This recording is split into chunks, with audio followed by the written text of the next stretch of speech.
Bismillahirrahmanirrahim. Assalamualaikum warahmatullahi wabarakatuh. Innal hamdalillah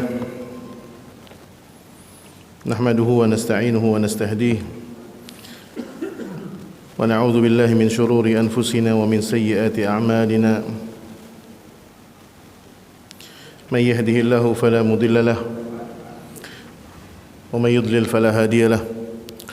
Asyhadu an la ilaha illallah wahdahu la syarika lah wa asyhadu anna Muhammadan abduhu wa rasuluhu la nabiyya ba'dah. Allahumma fassalli wa sallim wa barik wa an'im ala sayyidina Muhammadin wa ala alihi wa sahbihi wa man sara ala nahjihi ila yaumiddin, amma ba'd. Ma'asyiral muslimin wal muslimat, para jamaah yang dimuliakan Allah Subhanahu wa taala, para jamaah Masjid Al-Manar yang mudah-mudahan senantiasa mendapatkan limpahan berkah dari Allah Subhanahu wa taala. Alhamdulillah, pada malam hari ini kita kembali dipertemukan oleh Allah Subhanahu wa taala dalam pertemuan yang mulia. Dan saya meyakini ini adalah salah satu di antara bentuk di antara doa-doa yang dikabulkan oleh Allah Subhanahu wa taala. Karena pada bulan Sya'ban yang lalu, ketika kita menutup pengajian malam Kamis secara sementara berkenaan dengan datangnya bulan Ramadan, kita semua meminta kepada Allah untuk dipertemukan dengan pertemuan ini. Dan alhamdulillah kita masih dipertemukan oleh Allah Subhanahu wa taala dalam kondisi sehat walafiat, dan mudah-mudahan kita semua akan senantiasa mendapatkan limpahan berkah sehat walafiat dari Allah Subhanahu wa taala. Amin ya rabbal alamin. Ma'asyiral hadirin wal hadirat, masih di penghujung bulan bulan Syawal, mohon maaf. Ini merupakan malam yang ke-25. Ya. Malam ke-25. Hari ini malam 25. Berarti sudah masuk ke sisa sekitar 5 hari lagi kemungkinannya. Karena diperkirakan bulan Syawal ini hanya 29 hari. Dan sebagian kaum muslimin masih ada yang menunaikan puasa sunnah Syawal. Dan ini suatu hal yang perlu diperjuangkan sesuai dengan firman Allah Subhanahu wa taala ketika kita diperintahkan untuk menyempurnakan amal ibadah kita, udkhulu fis silmi kafah. Dan juga tuntunan dari Sayyidina Rasulullah sallallahu alaihi wasallam yang mengatakan, man shoma Ramadan wa atba'ahu sittan min Syawal, mengikuti atau menunaikan puasa Ramadan dan kemudian diikuti dengan 6 harinya. Barangkali tidak mudah bagi sebagian kita berpuasa 6 hari setelah hari raya. Itu tidak mudah. Apalagi kalau mulainya tanggal 2, hari kedua lebaran, itu susah loh. Di saat di rumah kita masih ada ketupat, semur daging masih banyak, sayur godok masih penuh, opor ayam masih lengkap. Kecuali yang memiliki tekad kuat. Biasanya ini orang-orang tua nih, para orang tua yang istilahnya ya, kalaupun lebaran banyak pantangannya. Jadi ngelihat sayur santan pun diliatin, ya. Makan ini salah, makan itu salah, makan nastar pun salah. Daripada salah semua, mendingan puasa. Ya, meskipun memang tidak itu dorongannya. Dorongannya adalah karena memang ingin menyempurnakan. Al-Imam Ibnu Rajab Al-Hambali, salah seorang ulama dari kalangan mazhab Hambali, membolehkan kalau ada yang menunaikan puasa sunnah di bulan Syawal 6 hari ini, ditunaikannya secara terpisah, tidak berurutan. Ini kalau yang ingin mengamalkannya. Mungkin ada yang kerja susah, di kantornya ada halal bihalal, di lingkungannya ada halal bihalal. Terus orang Indonesia kan kalau habis lebaran halal bihalalnya 6 bulan Pak. Sampai bulan Rajab itu kadang masih ada halal bihalal juga. Nah ini kadang butuh perjuangan. Di sebagian masyarakat Jawa, di tanah Jawa itu ada yang kita pernah dengar, ada istilah namanya lebaran ketupat. Ini kalau yang tidak tahu latar belakang sejarahnya mungkin akan mudah mengatakan ini perkara yang tidak sesuai dengan syariat kita. Tetapi ketika melihat sejarah dan filosofinya, ternyata para ulama di tanah Jawa itu mempopulerkan puasa 6 hari di bulan Syawal itu dengan cara berpuasa dari mulai hari kedua. Jadi hari kedua Syawal itu udah puasa. Kedua, ketiga, keempat, kelima, keenam, dan ketujuh. Jadi di tanah Jawa itu kalau ketemu lebaran ketemu ketupat itu baru di hari ketujuh. Buka puasa ketemu ketupat. Malam harinya itu ketupat. Supaya setelah menunaikan ibadah Ramadan kemudian dijeda dengan hari raya, dan itu hari yang diharamkan berpuasa, kan hari raya haram hukumnya puasa, baru kemudian dilanjutkan. Karena masyarakat dahulu, masyarakat tanah Jawa dulu itu mayoritas adalah petani, peternak, yang kadang ladangnya itu bukan cuma di belakang rumah, bukan, tapi ladangnya itu di bawah kaki gunung, yang kadang harus berjalan dari rumah ke ladang itu bisa 2 kilo, 3 kilo. Jadi sementara waktu mereka seminggu itu memang benar-benar lebaran. Nah, kesempatan itu digunakan untuk berpuasa. Jadi itu filosofinya. Barulah ketemu ketupat. Nah, kalau di Jakarta kita nggak mungkin. Kita kadang penentuan sidang isbat saja belum berlangsung itu ketupat sama sayur udah mateng tuh. Konsekuensinya apa? Ini kalau teman-teman Muhammadiyah kan udah tahu kemarin pasti akan lebaran di hari hari Senin kan? Udah pasti itu. Nah, ini kan kemarin yang sempat ngarep-ngarep hari Ahad kan gitu. Ya.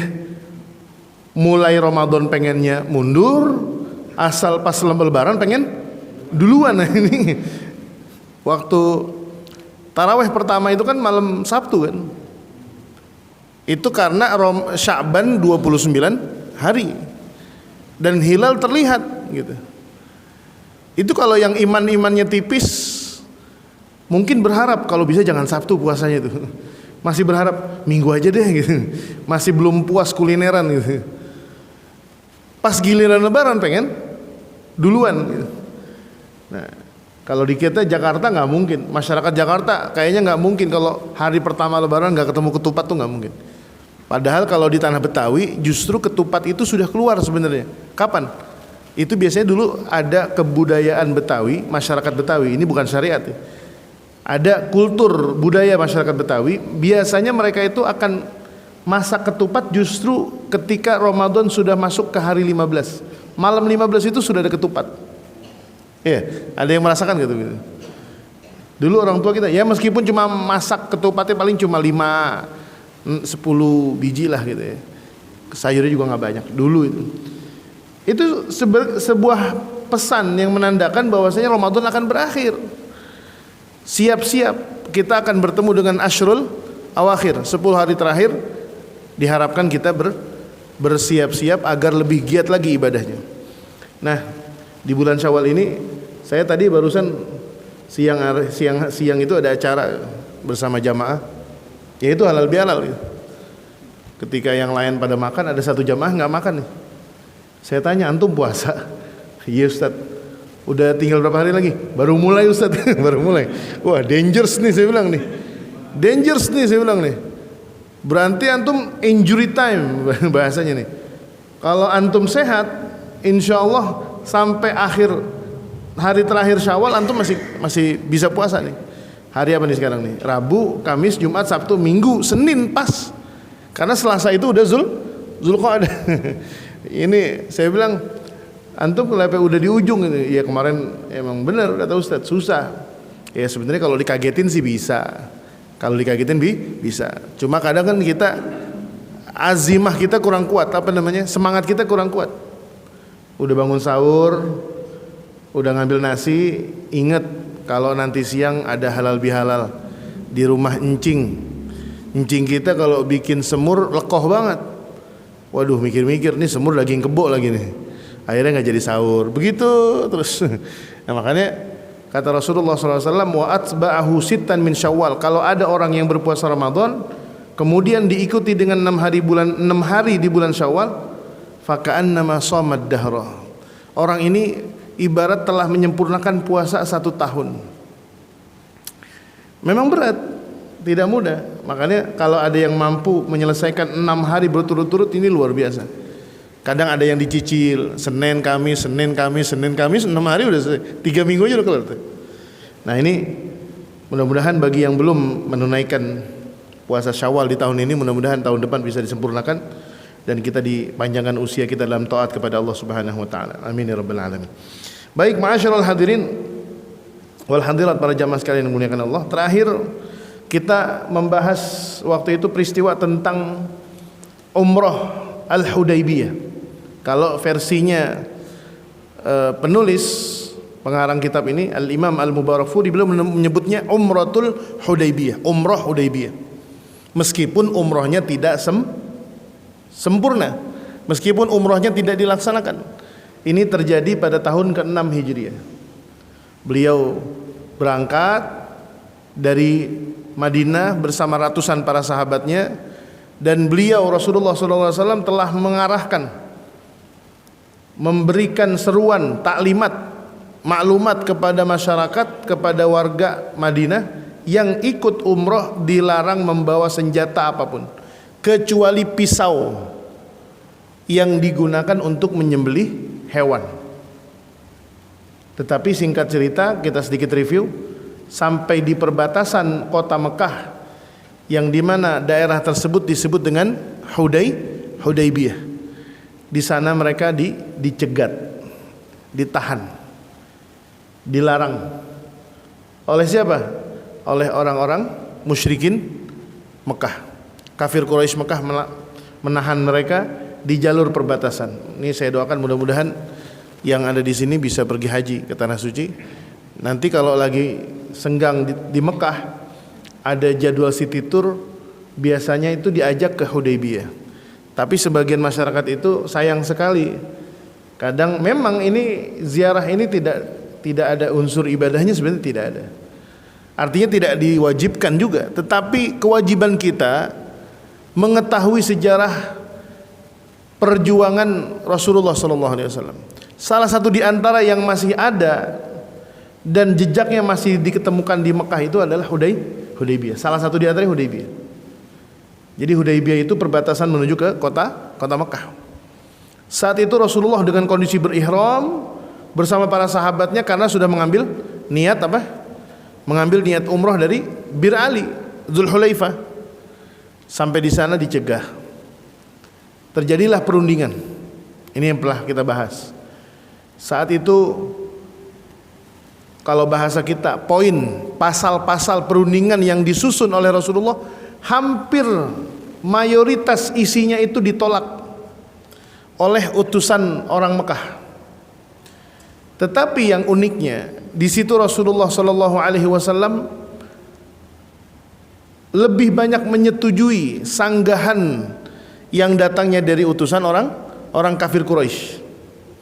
Salah satu di antara poin yang diprotes, yang disanggah adalah ketika Rasulullah menulis min Muhammad Rasulullah, min Muhammadin Rasulillah, dari Muhammad Rasulillah, ada embel-embel Rasulillah. Kemudian utusan dari Mekah mengatakan, ini gimana kok ditulis Rasulillah? Kalau saya ikut menulis dan menandatangani ada kertas yang bertuliskan Muhammad Rasulullah, berarti saya telah beriman kepada Anda. Nah, secara logika kan benar juga kan? Mengakui gitu. Kata utusan Mekah, coba untuk yang ini tolong dihapus. Saat itu ada seorang sahabat yang kita sudah mengenal semua, yang duduk bersama Rasulullah SAW dan di samping Rasulullah berdiri. Itu merasa terheran ketika Rasulullah mengiyakan usulan dari delegasi Mekah agar meminta kalimat Rasulullah itu dihapus. Dan sementara saat itu Sayyidina Ali bin Abi Thalib yang diminta menjadi seorang penulis, karena beliau punya tulisan bagus, diperintahkan oleh Rasulullah untuk menghapus, untuk merevisi. Imsah ya Ali. Baik, kalau begitu hapuslah wahai Ali. Sayyidina Umar yang punya semangat luar biasa ini mengatakan, wah, kok Rasulullah ngalah nih. Termasuk di antara poin yang lainnya yang disetujui oleh Rasulullah SAW ketika disanggah oleh utusan orang-orang Mekah adalah ketika di perjanjian itu dikatakan, kalau ada orang Mekah, orang kafir yang datang ke Madinah dan diketemukan di sana, maka dia harus dikembalikan lagi ke Mekah meskipun dalam kondisi beriman. Dan siapapun orang muslim yang dari Madinah dan diketemukan di Mekah, maka dia tidak akan dikembalikan kepada keluarganya di Madinah. Wah, ini berat sekali nih. Dan Rasulullah mengatakan, iya, nggak apa-apa. Sayyidina Ali yang menulis waktu itu hanya menjalankan perintah Rasulullah, tetapi Sayyidina Umar tidak. Dan diriwayatkan saat perundingan itu terjadi atau berlangsung, Rasulullah itu menjalaninya dengan penuh ketenangan. Bahkan beliau itu diriwayatkan meletakkan kedua tangannya itu berpangku seperti ini dan meletakkan dagunya di atas kedua tangannya yang ditopang oleh sebuah tongkat. Dengan begitu santainya. Sementara delegasi Mekah ini dengan kondisi tegang, beliau hanya tenang saja. Akhirnya apa? Karena yang diinginkan oleh Rasulullah saat itu memang bukan unsur kemenangan secara politik, tetapi bagaimana Rasulullah ingin memastikan kalau tidak ada satupun di antara mereka yang terluka, tidak ada peperangan, tidak ada pertumpahan darah, dan tidak ada aksi bunuh-bunuhan. Yang penting kalau memang kami dilarang, ya udah, kami akan melakukan pemotongan hewan yang dikatakan dalam syariat haji itu disebut dengan pembayaran hewan dam. Karena apa? Karena Rasulullah SAW dan para sahabatnya yang telah mengambil niat ihram dari Madinah menuju ke Mekah, ternyata umrohnya tidak bisa disempurnakan. Maka salah satu di antara tuntunannya dalam manasik umroh, bagi siapapun yang tidak bisa menyempurnakan ihramnya, maka dia harus memotong seekor kambing, dan itu harus dipotong di tanah haram. Akhirnya Rasulullah pun menyetujui. Terjadilah perundingan Hudaybiyah yang secara sekilas kontennya itu menguntungkan orang-orang kafir Quraisy. Dan disinilah kemudian Sayyidina Umar terjebak dengan emosinya. Beliau sempat menyanggah dan kemudian melontarkan sebuah pertanyaan yang menurut beliau sendiri, Sayyidina Umar mengatakan, saya merasa melampaui batas adab saya sebagai seorang sahabat. Beliau bertanya kepada Rasulullah SAW dengan mengatakan, awalasta Rasulullah. Jadi ketika satu poin demi poin Rasulullah mengalah, dan terlihat keputusan itu tidak menguntungkan kaum muslimin, Umar bin Khattab ini sedikit kecewa. Dan kemudian mengatakan kepada Rasulullah dengan melontarkan sebuah pertanyaan, awalasta Rasulullah, wahai Rasulullah, bukankah engkau utusan Allah? Kok kelihatannya kayak ngalah gitu. Beliau sambil menganggukkan kepalanya mengatakan, bala ya Umar, iya, saya Rasulullah. Karena waktu itu kondisi emosional yang ada pada Rasulullah berbeda dengan kondisi emosional yang ada pada Sayyidina Umar. Sayyidina Umar seorang petarung, seorang pendekar, seorang pejuang. Bukan Rasulullah bukan seorang pejuang, bukan. Tetapi Sayyidina Umar yang seorang reaktif, mudah bereaksi. Orangnya tegas. Mungkin berpikir kita jangan kalah gitu. Kita harus tetap bisa menyempurnakan umroh kita. Tetapi Rasulullah bukan memikirkan tentang dirinya.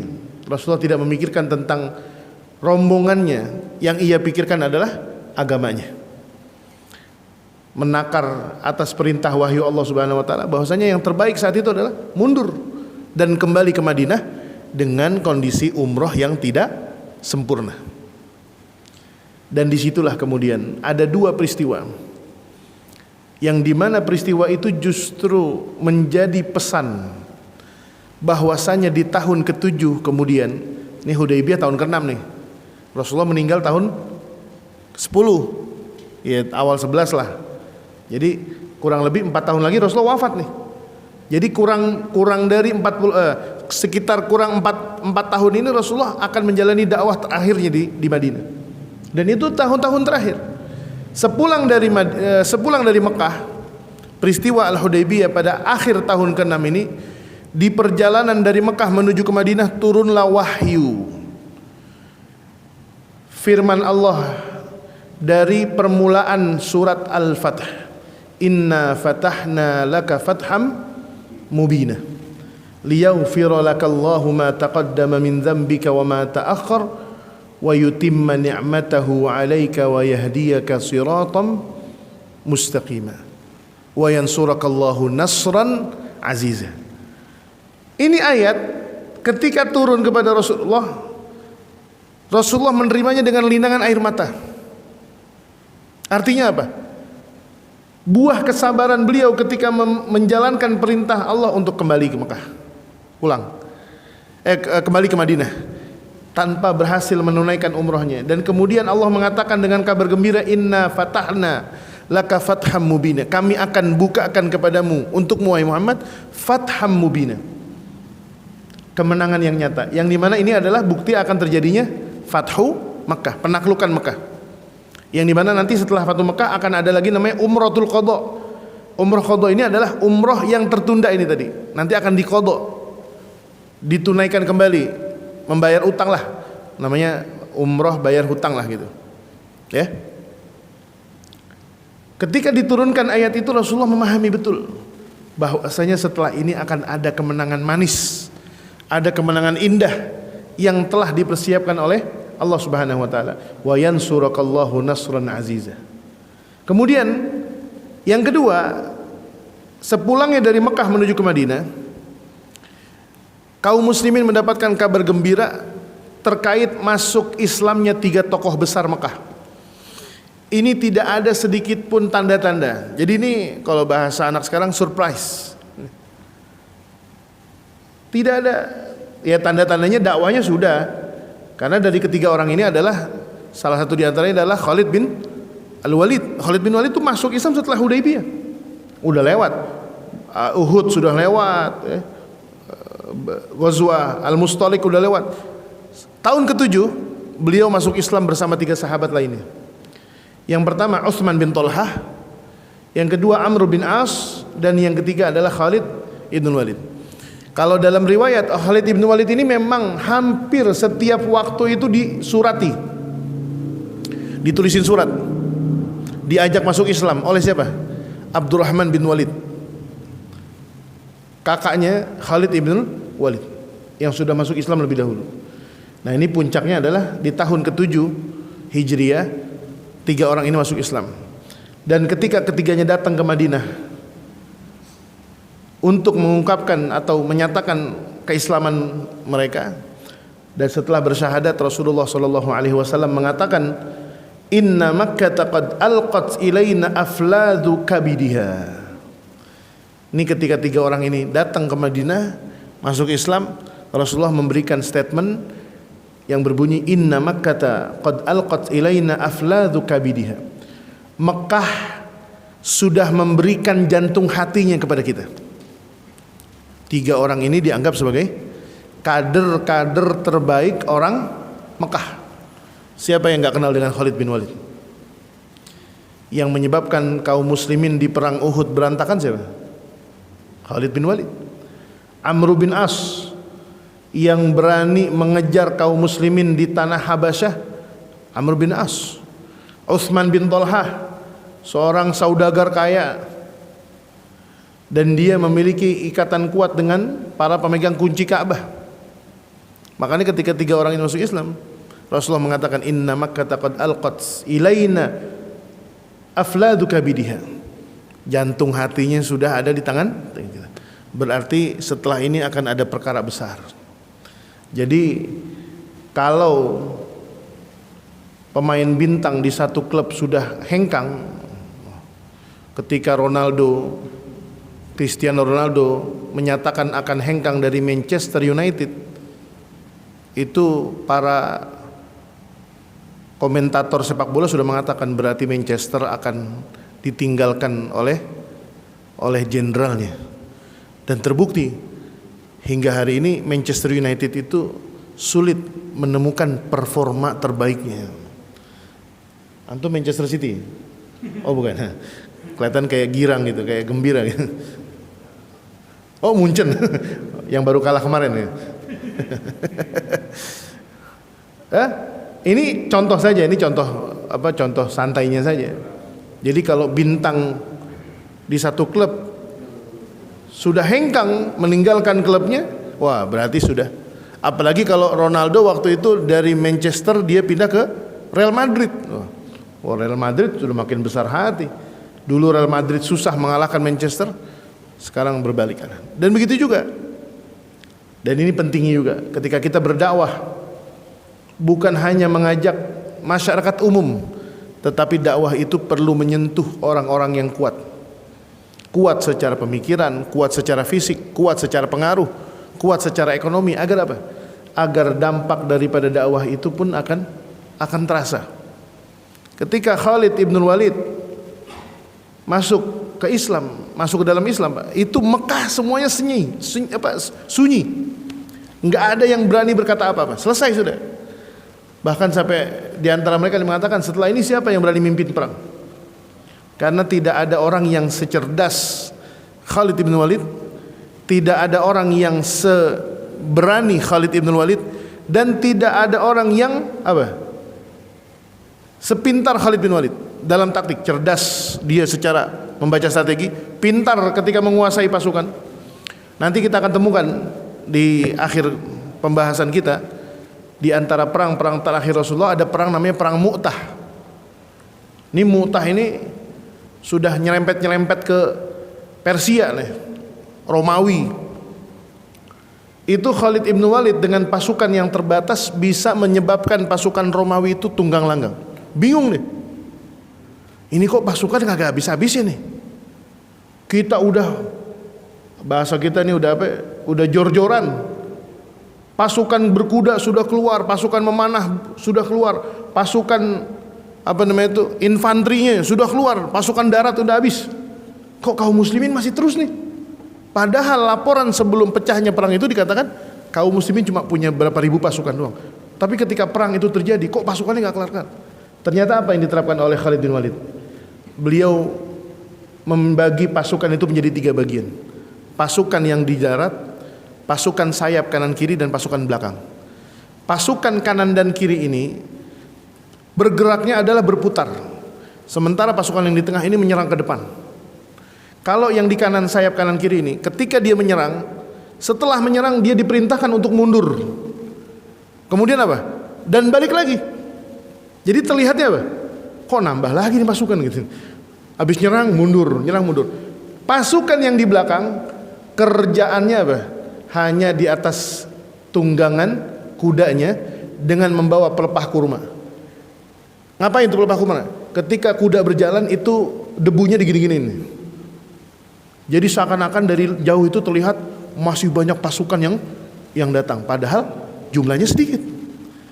Ini kecerdasannya seorang Khalid bin Walid. Jadi dia lagi naik kuda, nggak pegang senjatanya di sarung. Yang pegang apa? Pelepah kurma. Ratusan kuda itu cuma bahasa kita mukul-mukulin debu supaya debunya naik ke atas, bergemuruh ke atas, dan dari jauh itu terlihat seperti jumlah pasukan yang terus berdatangan. Dari sini kemudian pasukan musuh ini berpikir ulang. Kayaknya kalau kita teruskan perang ini kita akan mati banyak nih. Padahal jumlah mereka lebih banyak daripada kaum muslimin. Tapi karena mereka sudah tertipu dengan apa? Dengan debu tadi, dengan stigma yang dibangun, suasana perangnya sudah menjatuhkan mental. Kalau kata anak TikTok udah kena mental tuh. Akhirnya mereka lebih milih, udahlah pulang, tunggang langgang lah. Dan disitulah salah satu di antara kisah kemenangan Khalid Ibn Walid di perang Mu'tah nanti.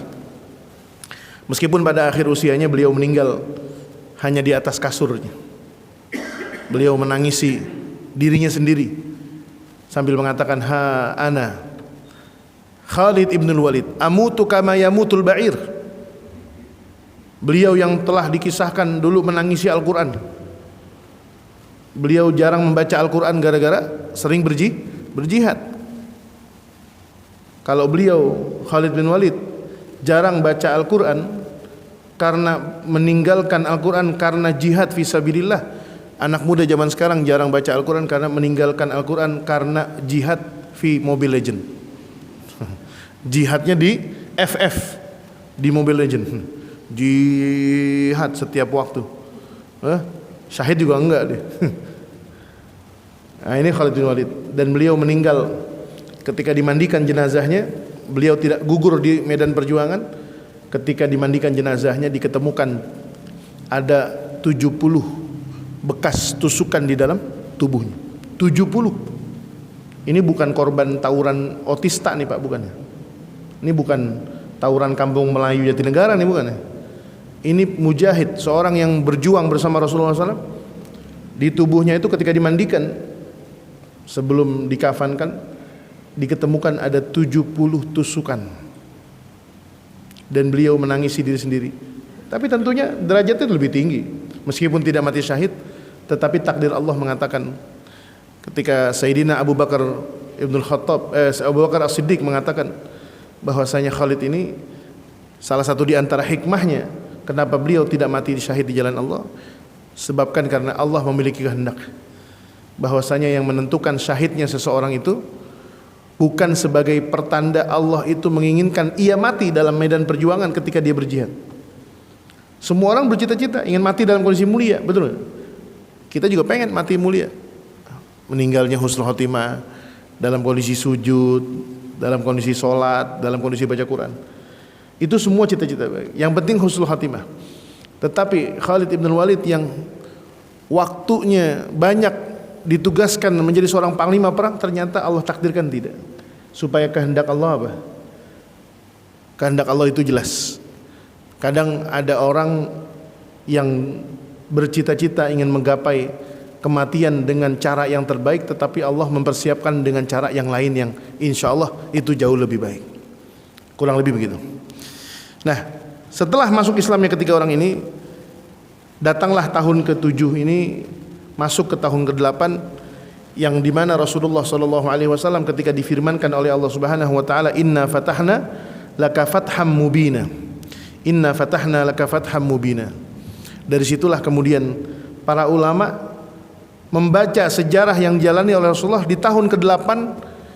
Para ulama menyebutnya dengan marhalah jadidah, tahapan yang baru, yang dimana Rasulullah memperkuat dua hal di Madinah. Yang pertama yaitu melakukan mukatabah, surat menyurat yang dikirimkan kepada para raja dan para amir. Dan nanti insya Allah kita akan bahas secara terperinci di pertemuan yang akan datang. Ada 8 surat yang dikirimkan kepada tokoh-tokoh besar dunia waktu itu. Bahkan sekelas Raja Persia, Raja Romawi pun tidak luput. Kemudian Raja Mesir Al-Muqayqish, kemudian Raja Bahrain waktu itu, Raja Oman juga sudah dikirimkan. Dan salah satu di antaranya adalah Raja An-Najasyi. Ada 8, insya Allah kita akan bahas di pertemuan yang akan datang. Dan ke-8 inilah targetnya Rasulullah SAW dalam mendiplomasikan dakwah ini agar lebih luas lagi. Ini yang pertama. Yang kedua, yang dilakukan oleh Rasulullah SAW pasca Hudaybiyah ini adalah An-Nasyat Al-Askari, aktivitas militer yang diperkuat oleh Rasulullah SAW. Dan hal ini disebabkan karena bertambahnya bertambahnya perbendaharaan dari mulai kuda, senjata, dan kemudian kaum muslimin yang sudah mulai cerdas. Jadi salah satu di antara efek atau pengaruh dari peperangan yang telah dijalani oleh kaum muslimin, sebagian besar mereka itu melakukan pembelajaran bahasa asing. Pembelajaran bahasa asing. Oleh karena nanti akan didelegasikan nih. 8 surat itu delegasinya itu bukan orang sembarangan. Karena mereka bisa berbahasa, menguasai misalnya bahasa Ibrani atau mungkin bahasa Swahili yang di pesisir pantai Afrika, atau mungkin dia bisa menulis dengan tulisan-tulisan Ethiopia dan sebagainya. Nah, ini kemampuannya. Dulu para sahabat itu ketika memiliki tawanan perang, ini salah satu di antara bentuk kemanusiaan atau kemanusiawian kaum muslimin adalah ketika ada tawanan perang, mereka akan ditanya, siapa di antara kalian yang memiliki skill, kemampuan. Misalnya tawanan yang bilang, saya bisa menulis, bisa nggak ngajarin nulis? Bisa, ayo keluar, bikin, ajarin tulisan. Saya bisa menjahit, ayo. Jadi bukan perbudakan seperti yang diterapkan oleh budaya barat, oleh peradaban barat. Kalau kita kaum muslimin jadi tawanan bagi perang di penjara-penjara barat dulu, jadi tawanannya Romawi, Persia, itu diperbudak. Kalau film yang pernah kita tonton dulu, film Gladiator, dan itu kisah nyata. Bagaimana para tawanan itu yang kuat-kuat dipaksa, dilatih untuk apa? Untuk bertarung bukan melawan manusia tetapi melawan hewan buas. Nah, ini kalau di Indonesia baru meledak tentang sirkus di Taman Safari nih. Di DPR RI baguslah mengadakan mediasi. Kalau memang bisa diselesaikan secara kekeluargaan dan bisa diperjelas. Kalau memang ada pihak yang salah baru ditindak hukum. Tapi kalau yang lemah dituntun atau dituntut di depan hukum, keburu dilaporkan ke Polda, ya bisa jadi yang lemah yang kalah. Alih-alih dia bisa mendapatkan keadilan, yang ada malah dijebloskan sebagai pencemaran nama baik. Nah, ini termasuk diantaranya adalah ketika di masa Rasulullah SAW banyak para sahabat, diantaranya adalah sahabat Hudzaifah ibnul Yaman. Sahabat Hudzaifah ibnul Yaman itu sahabat yang paling banyak menguasai bahasa asing, dan dia bisa menulis bahasa Ibrani. Kemudian termasuk sahabat Abu Sufyan, dan kemudian putranya Muawiyah bin Abi Sufyan itu banyak bisa menulis, Umar bin Khattab dan lain sebagainya. Dan nanti akan kita temukan bagaimana dari ke-8 pimpinan negeri di seluruh dunia itu, ada Raja Persia, Raja Romawi, Raja Mesir, kemudian Raja Habasyah dan lain sebagainya, Raja Oman. Di antara mereka ada yang menerima ajakan Rasulullah dan masuk Islam, ada yang membangkang, ada yang menolak secara halus. Nanti kita akan bahas di pertemuan yang akan datang dari ke-8 itu siapa saja dan bagaimana reaksi Rasulullah SAW, karena peristiwa ini yang akan mempengaruhi pada perjalanan dakwah Rasulullah SAW yang akan datang, yang dimana nantinya ketika terjadinya peristiwa penaklukan kota Mekah, orang-orang Mekah itu akan melihat kekuatan militer dan sosial yang dibawa oleh Rasulullah SAW datang dari Madinah menuju ke kota Mekah.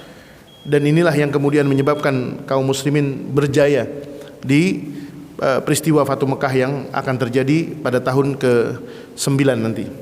Wallahu a'lam bishawab. Mudah-mudahan kita akan dipertemukan di pekan yang akan datang. Hadanallahu wa iyyakum jami'an ila sabil shawab. Allahumma anfa'na bima 'allamtana wa 'allimna ma yanfa'una wa zidna ilman bi rahmatika ya arhamar rahimin. Wa sallallahu ala nabiyyina Muhammadin wa ala alihi wa sahbihi wasallam. Walhamdulillahirabbil alamin. Wal 'afu minkum. Assalamualaikum warahmatullahi wabarakatuh.